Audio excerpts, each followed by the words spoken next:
Pembahasan kita hari ini adalah mengenai teks cerpen.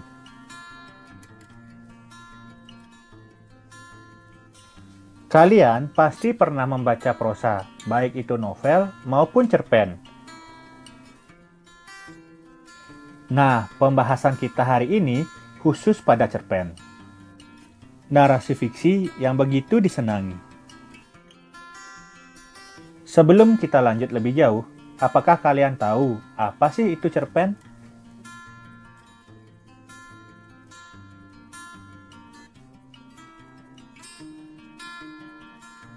Nah, jadi cerpen adalah prosa naratif atau cerita fiksi kurang dari 10.000 kata yang memusatkan cerita pada satu tokoh dalam satu situasi atau konflik.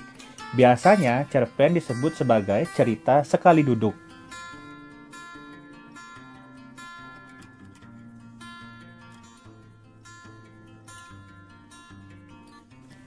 Setelah kita mengetahui pengertian cerpen, selanjutnya kita akan belajar mengenai unsur-unsur cerpen. Unsur-unsur cerpen dibagi menjadi dua, yaitu unsur intrinsik dan unsur ekstrinsik. Yang pertama yang akan kita pelajari adalah unsur-unsur intrinsik dari cerpen. Unsur intrinsik adalah unsur pembangun karya sastra dari dalam. Unsur-unsur intrinsik ini ada 7. Nah, itulah yang akan kita bahas satu persatu. Sebelum lanjut, contoh dalam pembahasan kali ini diambil dari cerpen Pohon Keramat karya Yus R. Ismail yang terdapat pada buku siswa halaman 53-60 ya. Nah, tanpa berpanjang lebar lagi, sekarang kita akan bahas ketujuh unsur intrinsik dari cerpen.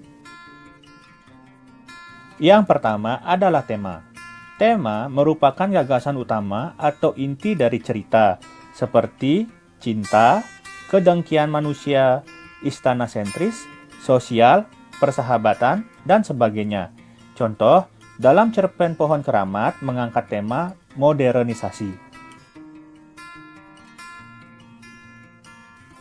Yang kedua adalah tokoh. Tokoh merupakan pemeran dalam cerita. Tokoh ini dibagi menjadi 4. Pertama, ada tokoh protagonis, yaitu tokoh baik. Yang kedua, ada antagonis, yaitu tokoh jahat.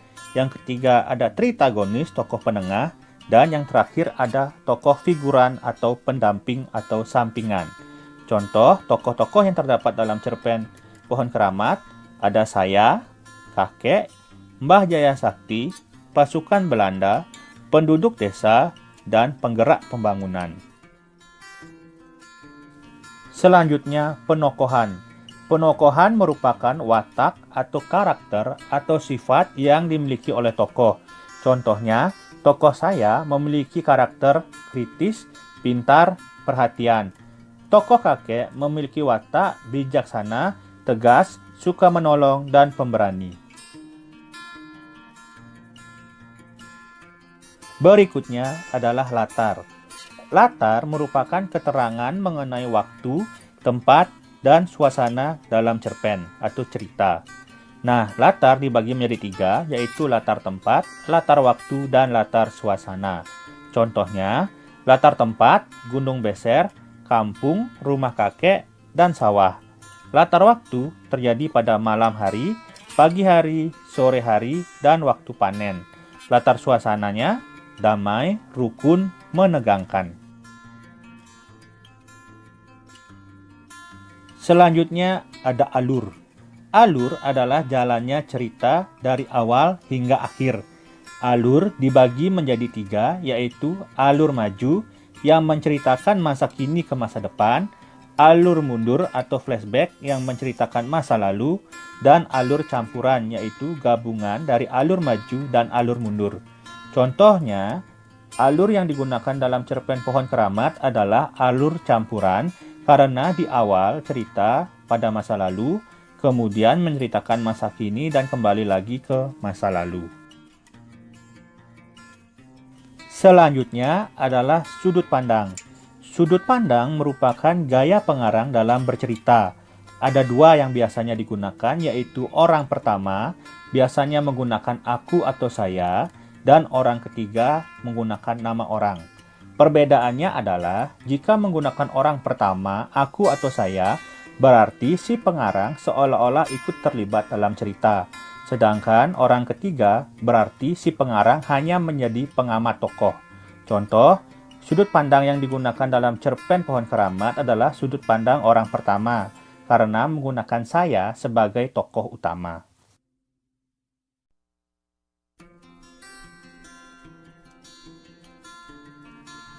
Selanjutnya adalah amanat. Pesan yang disampaikan pengarang. Amanat dibagi menjadi dua. Yang pertama, amanat tersurat adalah amanat yang dicantumkan langsung dalam cerita. Contoh, saat ini adalah waktunya untuk membangun demi kemajuan. Jadi amanatnya adalah pembangunan dilakukan demi kemajuan. Yang kedua, amanat tersirat. Artinya amanat yang tidak dicantumkan secara langsung sehingga pembaca harus menafsirkan sendiri. Contoh, pembukaan Gunung Beser itu akan dilakukan dengan bergotong royong. Amanatnya, pekerjaan yang berat akan terasa ringan jika dilakukan bersama-sama atau secara bergotong royong. Nah, itulah tadi mengenai 7 hal dalam unsur intrinsik cerpen. Selanjutnya, kita akan membahas mengenai unsur ekstrinsik cerpen. Unsur ekstrinsik merupakan unsur pembangun karya sastra dari luar, namun masih berkaitan dengan karya sastra tersebut. Unsur ekstrinsik yang pertama adalah latar belakang pengarang, berisi mengenai identitas atau asal-usul dari si pengarang. Contohnya, Yus R. Ismail lahir pada 10 Januari 1970 di Sumedang, Jawa Barat. Beliau merupakan sastrawan Sunda yang telah menghasilkan karya seperti cerpen, puisi, dan esai.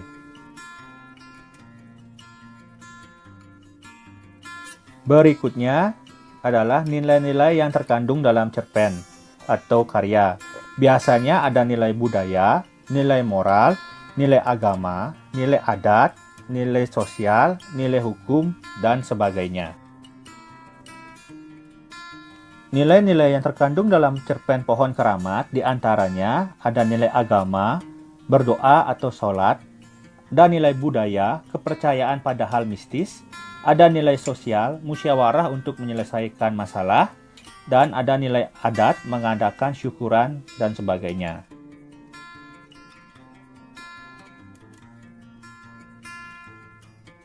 Selanjutnya, pembahasan kita akan berlanjut mengenai struktur teks cerpen. Yang pertama adalah orientasi. Orientasi merupakan penentuan peristiwa, menciptakan gambaran visual, latar, atmosfer, dan waktu kisah, pengenalan karakter, dan arah menuju komplikasi. Contohnya, di sebelah barat kampung ada gunung yang tidak begitu besar. Disebut gunung barangkali tidak tepat karena areanya terlalu kecil. Lebih tepatnya disebut bukit, tapi penduduk kampung sejak dulu sampai sekarang menyebutnya dengan Gunung Beser.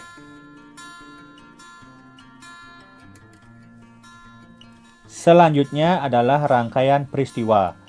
Rangkaian peristiwa berisi kisah yang berlanjut melalui serangkaian peristiwa yang tak terduga. Contohnya, bagi saya, Gunung Beser menyimpan kenangan tersendiri. Sejak umur 5 tahun, saya sering tidur di rumah kakek. Setiap subuh, kakek membangunkan saya dan mengajak pergi ke masjid kecil di pinggir sawah. Selanjutnya adalah komplikasi. Komplikasi berisi cerita bergerak seputar konflik atau masalah yang memengaruhi latar waktu dan karakter. Tokoh utama mengarah ke solusi. Dengan kata lain, komplikasi ini adalah puncak ketegangan. Contoh, kedamaian kampung saya mulai terusik saat jalan besar menghubungkan dengan kota kecamatan dan kota kabupaten diperbesar dan diaspal. Memang, aspal ala kadarnya tidak sebagus sekarang, tapi jalan itu memberikan gejolak tersendiri. Para petani hilir mudik ke kota kabupaten menjual hasil bumi. Anak-anak remaja tidak sedikit yang kemudian meneruskan sekolah ke kota.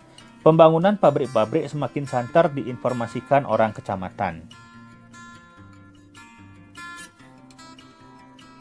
Yang terakhir adalah resolusi. Resolusi merupakan solusi untuk menyelesaikan masalah atau tantangan dalam cerita. Resolusi juga merupakan cara pengarang mengakhiri cerita. Contohnya, saya hanya bisa mencatat peristiwa-peristiwa seperti itu tanpa mengerti apa yang telah terjadi. Seperti remaja lain di kampung, saya kebingungan dengan banyak hal. Satu hal yang pasti, kita harus lebih dekat bersahabat dengan alam, agar alam lebih bersahabat dengan kita.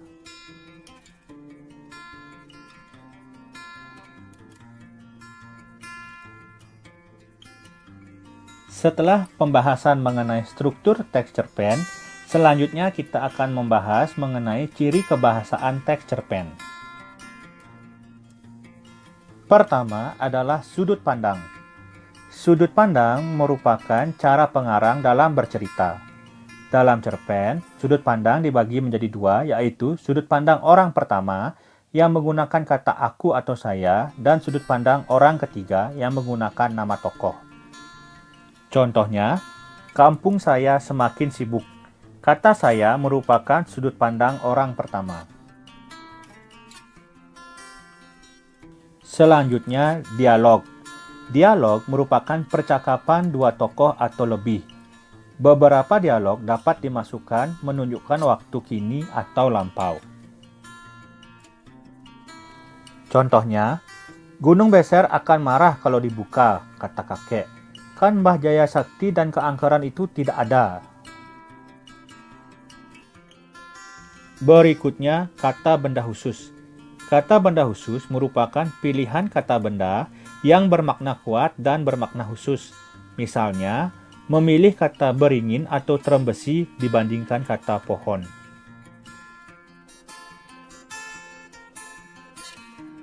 Berikutnya, uraian deskriptif yang rinci. Uraian deskriptif yang rinci merupakan deskripsi yang digunakan untuk menggambarkan pengalaman, latar, dan karakter. Misalnya, baunya seperti apa yang bisa didengar, terlihat seperti apa rasanya, dan lain-lain. Contohnya, bila panen tiba, setiap petani yang punya sawah luas akan mengadakan syukuran. Para tetangga diundang, ikan ditangkap atau ayam disembelih. Saya selalu senang. Selain sering dibawa kakek ke tempat syukuran, saya senang dengan hari-hari di sawah. Anak-anak seluruh kampung mengalihkan tempat bermain ke sawah. Ada yang membuat baling-baling, bermain musik dengan trompet-trompet kecil dari batang padi, atau berburu burung beker. Berikutnya, penggunaan majas. Yang pertama, majas simile. Majas simile merupakan pengungkapan dengan perbandingan eksplisit atau terang jelas yang dinyatakan dengan kata seperti layaknya, bagaikan, umpama, ibarat, bak, bagai.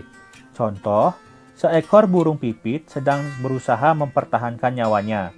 Dia terbang bagai batu lepas dari ketapel sambil menjerit sejadi-jadinya. Yang kedua, metafora. Metafora merupakan majas yang mengungkapkan perbandingan analogi atau pengandaian antara dua hal yang berbeda. Contoh, dia memiliki hati batu, keras kepala seperti lembu. Terakhir adalah personifikasi. Personifikasi adalah majas yang mengumpamakan benda mati seolah-olah hidup atau memiliki nyawa seperti manusia. Contoh, awan tertatih-tatih melintasi langit. Kerikil di jalan nampak pucat pasi.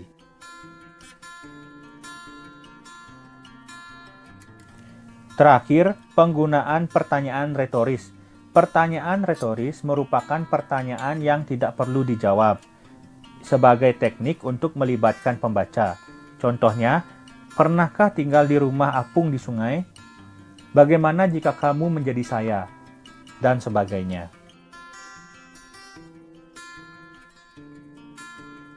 Terima kasih sudah menyaksikan video ini. Jangan lupa like, komen, dan share agar video ini lebih bermanfaat untuk kita semua.